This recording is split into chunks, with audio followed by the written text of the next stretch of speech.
Good morning, traders. Can you hear me now?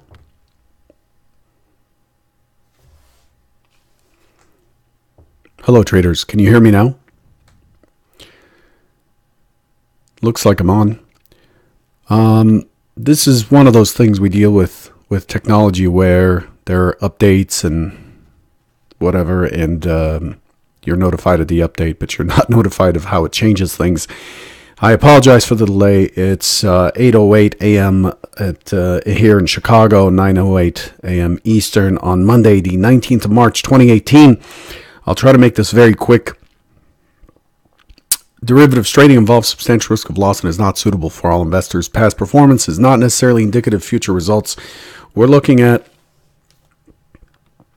a market that is lower, gapping down below the last few days. We are actually trading in the vicinity of the non-farm payrolls SOC, or scene of the crime, which is at 2738.50. The overnight low in the ES at 2733. So we pushed through, and it looks weak. We had a 10-point drop right after we opened last night, and then we had another big drop at approximately 3:10 Central, 4:10 a.m. Eastern this morning. Pretty vertical on really high volume. Dropped from 2750 to about 2733, which was a low. The market's recovered somewhat. Since then, it's trading above the overnight point of control and so forth. But that's in the indices. But overall, across the board, I'm seeing red. Facebook getting hammered. Turns out that there was a data breach where a company called Cambridge something was able to access Cambridge Analytica, supposedly with ties to the Trump campaign. I'm not sure. They say they tapped into 50 million users without their permission on Facebook, causing that stock to react and the Nasdaq to get hammered this morning. So that's where we stand. The Nasdaq is the laggard. It's down 1.2% so far, down 83.5 points. The DAX is down 120 points, down about 1%. The only products that I follow that are green are the euro and the British pound. Everything else is red. Let's look at what we expected on Friday. Friday was really a non-event. Here's what was expected. The primary scenario, the primary trade is for a pullback down to 2754. So look for a pop, and then I was looking for it to retest that 2767 area and potentially push higher. I expected it to get tangled at 2761. The secondary scenario is the same thing, drop and then unable to find buyers, so it continues lower and breaches down to 2740. Again, the SOC is outlined there at 3850. The third scenario is push higher, unable, and then sell off. Here's what actually happened.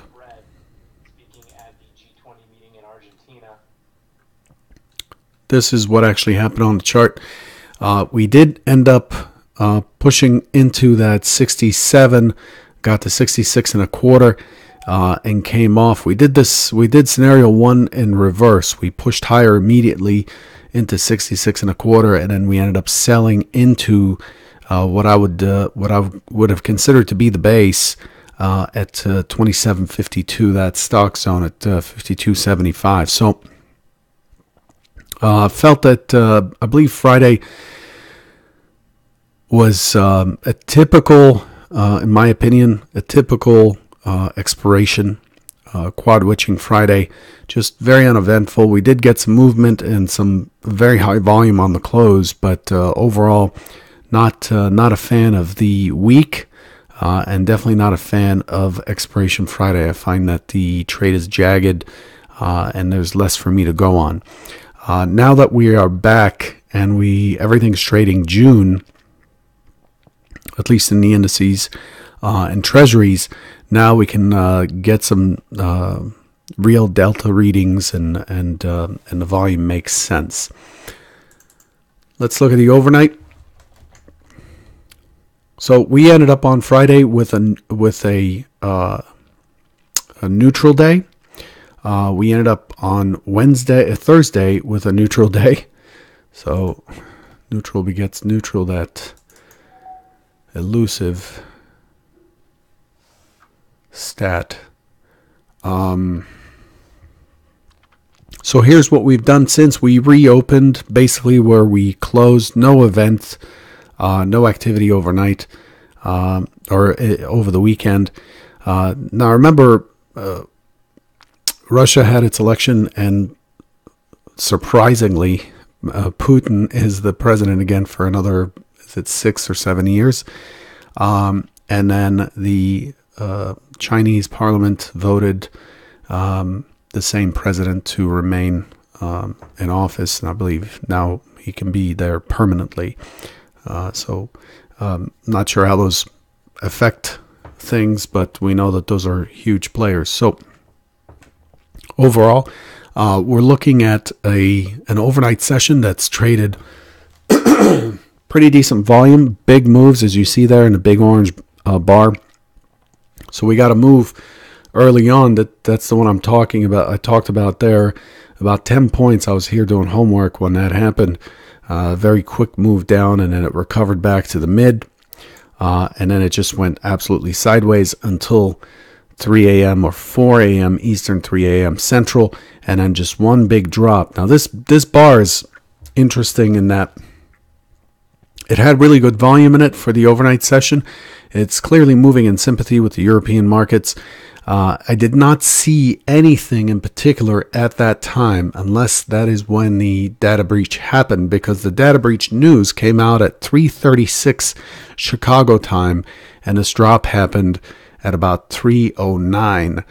So it took a while for it to hit the news wires, especially in the overnight session, given that it's overnight news. But to me, it looks like this is the catalyst here, this breach by this company into Facebook. So that caused a very strong move down, and the market's been fighting to recover since then. Has held mid.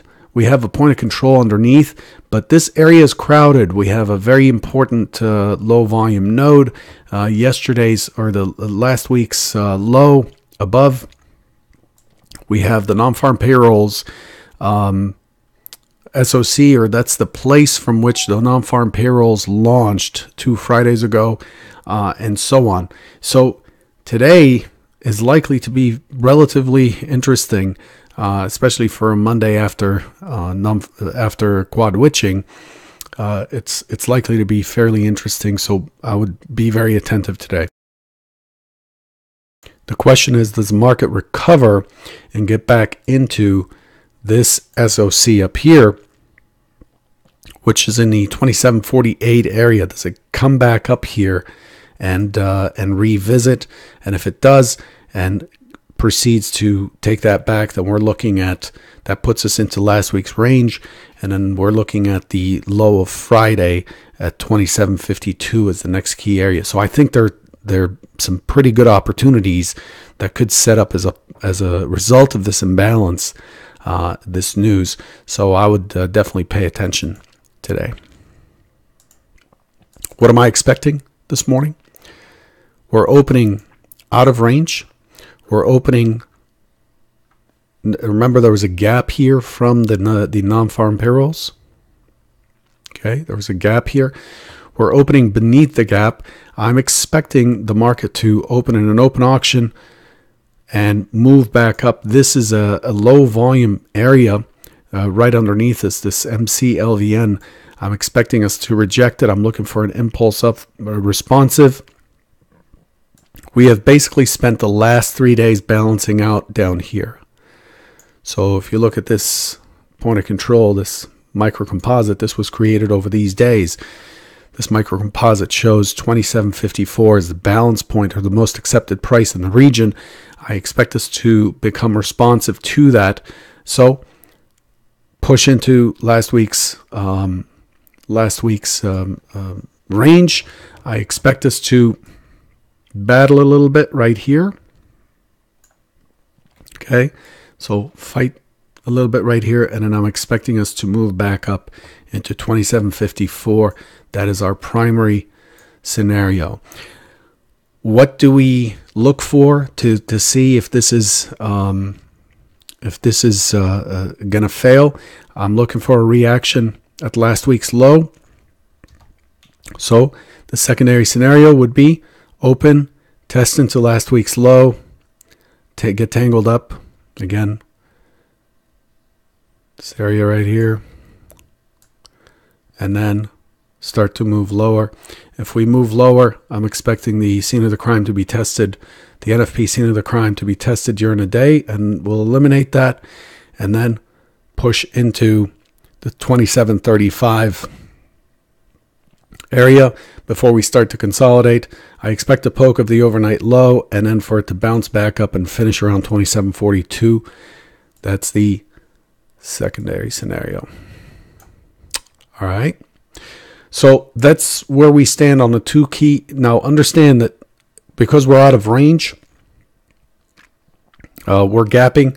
There's an imbalance innate to the overnight session has had a fair amount of volatility, but innate to this imbalance, the fact that it's opening out of range tells us there's a mispricing opportunity here. So whenever there's a gap, I'm paying particular attention because something's being mispriced.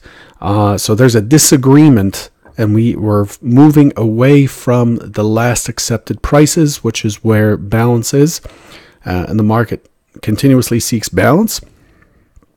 So if that's the case, then we're looking for an opportunity early on in the morning for the market to tell us what it wants.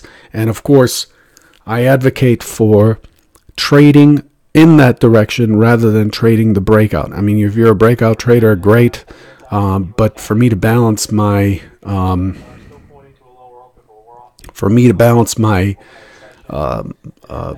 risk and entry and so on, I'm looking for what is the market's intent and then to trade with that intent that it shows. And sometimes it shows an intent and it reverses that intent, in which case you have a loss. But wait for the dominant force to kick in and then trade in that direction. Okay? I want to remind you before you leave, please register for Wednesday's webinar, bit.ly/CT caps in caps dash Crudelli. There's going to be this poor Anthony is going to get hammered on with questions. So there's a lot I'd like to reveal based on Anthony's experience. I think you should join it. At least register. If you register, you'll be sent the webinar. And don't worry, your email is not going to be spammed or anything like that. But do register. I want to make sure we have a good turnout and a lot of questions for our guest. Okay. Good luck, and I'll catch you tomorrow morning. Take care.